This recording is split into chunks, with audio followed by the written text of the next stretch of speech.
আমন্ত্রণ জানাচ্ছি দর্পণ টিভি 24 থেকে। চাটমোহরে অস্ত্র দিয়ে প্রতিপক্ষকে ফাঁসাতে গিয়ে নিজেই ধরা খেল যুবক। পাবনার চাটমোহরে প্রতিপক্ষকে ভাসানোর পরিকল্পনা করতে গিয়ে শেষ পর্যন্ত নিজেই ধরা পড়েছেন রিপন মণ্ডল নামে এক যুবক।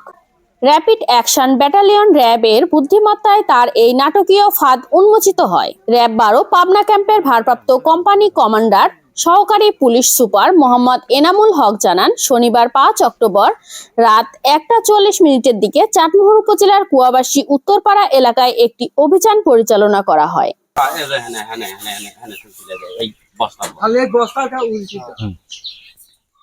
অভিযানে আশরাফুলের বাড়ির খড়ির ঘর থেকে একটি বিদেশি রিভলভার উদ্ধার করা হয়। এ সময় রিপন মণ্ডল নামের এক ব্যক্তি পিতা আদম মণ্ডল ঘটনাস্থলে উপস্থিত থেকে তথ্য সরবরাহ করেন এবং দাবি করেন অস্ত্রটি আশরাফুলের বলে। তখন র্যাব পুলিশ সাথে আইসে আসার পর ও রাস্তায় তো র্যাফের সাথে হলি আসে, আমি ঘরে শুই লইছি, অস্ত্র বাইরে দিছে র্যাফের, বুঝেছেন। তা হচ্ছে আমি ঘরের দুই বাইরে খুলি দেখি যে দুজন পুলিশ এনে খারাপ। বললাম স্যার আপনারা আমার বাড়ি এত রাতে, দেখলে তুমি বসে থাও। বললাম না স্যার আমি র্যাব সিলিন্ডারের লোক। র্যাপের লোক ভিতরে ছিল, ওরা করলে যে আমরাই আইসি, সমস্যা নাই, এই চ্যাংরা অস্ত্র তোমার বাড়িতে আছে, খবর দিছে। আর আমি বললাম যে স্যার আমার বাড়ির যে অস্ত্র হেনে থুলিম ও জানলে কেবাহারি। তখন র্যাব পুলিশ দুইজনই সই ধরলে যে অস্ত্র যে ওখানে থুলে তুমি দেখলে কেবাহারি। বলে আমি সড়ক দিয়ে মাছ মারি জাতিকালে কোমরে দেখেছি, তো কোমরে দেখেছি তো হেনে থুয়া দেখলে কেবাহারি তুমি, বলে সড়কে তেনে। তখন 8টার সময় রাত ও কইছে যে 8টার সময় অস্ত্র লিও 12 মিনিট হয়েছে। আমি কিন্তু বাজারে তেনে আইসি রাত 9টার সময়। 9টার সময় বাজারে তেনে আসার পর আমাকে রাত 1টা-1:30টার সময় আসে অভিযান চালু হচ্ছে। যখন ও বলছে যে আমি সড়কে তেনে দেখছি, তখন ওসি সাহেব পাঠা দেয় যে আপনি সড়কে তেনে এনে দেখেন তো, এই দেখা যায় না।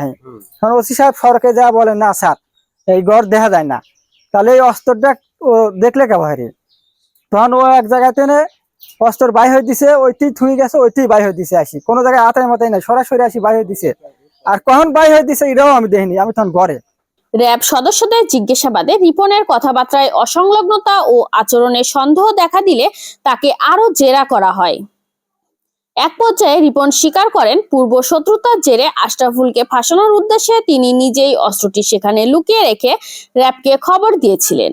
হ্যাঁ, আমরা যে ছেলেটা মানে নিয়ে আসে র্যাবে কাক দিয়ে আনাইছে আমরা জানি না, ওই ছেলে এখানে উপস্থিত থাকছিনি, সে নিজে থুয়ে ধরো আশরাফুল নামে ওই ফাঁসাবির চাইছে, ফাঁসাবির লাগি নিজেই এখন ফাঁসিয়ে র্যাব ওই রাতে চলে গেছে।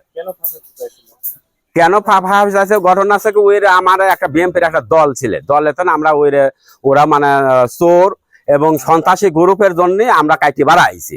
এখন আমার সাথে লেওয়ার জন্য ওরা ধরো আমার এরকম হয়রানি হতেছে, মানে ওই কথাই ও বাজে গেছে যে হেনে থুলে আসা ফুল তুই দেখলু কেবা হরি, ও দেশে রাস্তায় তেনে তো হেনে দেখা যায় না। হ্যাঁ, আর হয়েছে 8টার সময় 9টা পর্যন্ত আমার দোকানে বসি, প্রচুর সাক্ষী আছে। র্যাবের পক্ষ থেকে জানানো হয়েছে রিপনের এই কৌশল ব্যর্থ হয়েছে র্যাবের তৎপরতা ও তথ্য উপাত্ত যাচাইয়ের ফলে। পরে তার কাছ থেকে বিদেশি রিভলভারটি জব্দ করা হয় এবং তাকে আটক করে চাটমোহর থানায় হস্তান্তর করা হয়। আমিও রাতে আইছিলাম, বিষয়টা সঠিক, নিজে কথাগুলি বললে এই কথাগুলি সঠিক। ওই অস্ত্র রাখি এনাকে ধরানোর মানে ষড়যন্ত্র, এটা একটা ফুল ষড়যন্ত্র। জব্দকৃত আগ্নেয়াস্ত্র ও আটককৃত আসামিকে পরবর্তী আইনানুগ ব্যবস্থা গ্রহণের জন্য চাটমোহর থানায় হস্তান্তর করা হয়েছে বলে জানান র্যাব। আমরা একটাই অনুরোধ রাখবো, এই এলাকায় এই পাড়া, আমার বাড়ি ওই পাড়ায়, আমি শুনছি এই পাড়াতে অনেক ঝামেলা হয়। এই পাড়ায় কিছু কিছু ছেলে পেলে আছে, অন্য পাড়ায় থেকে আসে এখানে ঝামেলা করে।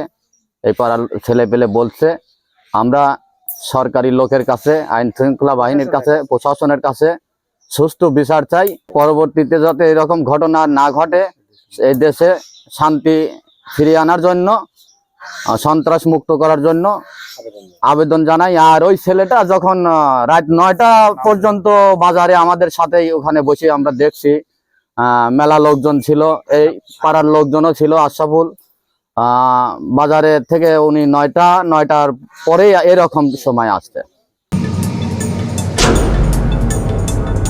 দর্শক, এতক্ষণ দর্পণ টিভি 24 এর সাথে থাকার জন্য ধন্যবাদ।